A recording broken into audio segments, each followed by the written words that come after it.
Alrighty, fellas and fellas, welcome back to the Hot Damn Racing Team. And if you're new here, welcome. I just want to explain without being too scientifical why I'm using an air-to-water intercooler system over air-to-air. All right, with my rear mount turbo setup, I wanted it to be really responsive. So what I needed to do was minimize piping and restrictions. All right, air-to-air is a little bit more restrictive and it would have been a little bit more piping and bends. With the air-to-water intercooler system, I was able to make it more of a straight shot to the intake, and the system seems to be pretty responsive by doing that. So it's take it how it is, you know. I'm not trying to advertise use the air-to-water intercooler systems. It's working pretty good for me. I didn't start out with that. I started out with air-to-air.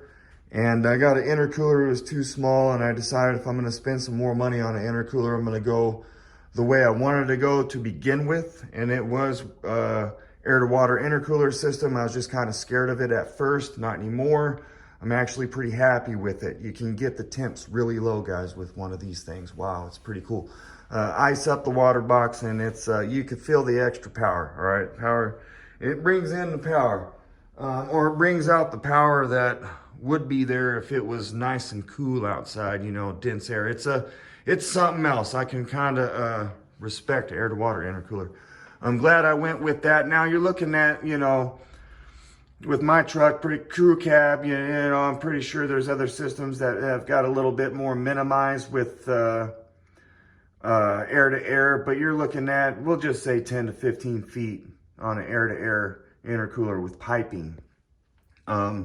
On the air-to-water, you're looking at, I haven't measured it, 6.5, 7 feet, I'm gonna guess, of piping. A lot less piping. It's gonna be a lot more responsive to the turbo.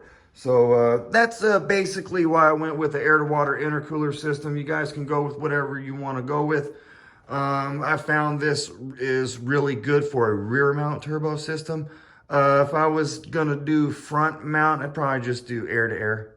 It was a whole lot easier, less components, but got a big old truck, so having some extra components isn't a big deal with this air-to-water intercooler system. Hot damn hell yeah. Here's a little look at it before we end this vid. Y'all guys are the baddest. Y'all have a good rest of your weekend. Hot damn hell yeah, get some.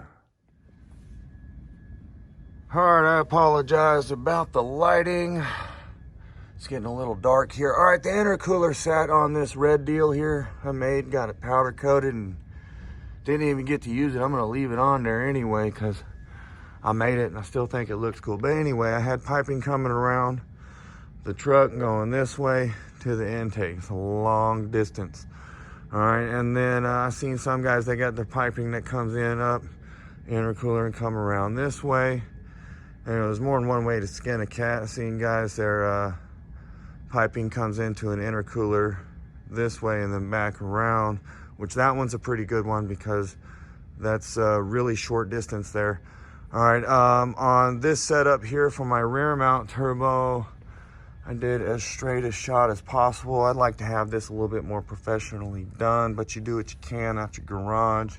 I wanted this to be a project that you can do at home, all right? Just ordering parts and having a little saw, okay? So here we go to the intake, straight shot, least amount of 90s as possible. I don't like it, but little Z pipe, down 45. All right, straight shot, 45. Let's see here. And we go straight down, straight as possible, no bends. 245, 45. All right, there we go, 45. 45 to the intercooler, which is not very restrictive at all. All right, trying to slide across the ground here. All right, then we 45, 90. All right, rubber protection here, 90. And we do a 180 to the turbo.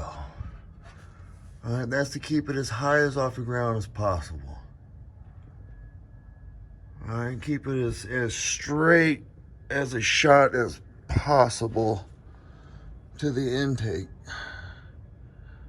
The least amount of volume that needs to be filled as possible. I think that's a pretty good key to this system being as responsive as it is. All right, I also believe this anti-reversion bulb here, it's wrapped, you can't see it. Henderson Racing's where I bought it. I also believe that helps with the exhaust velocity.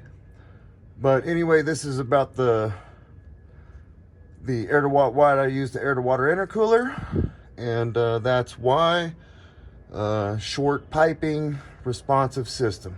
Hot damn hell yeah, get some.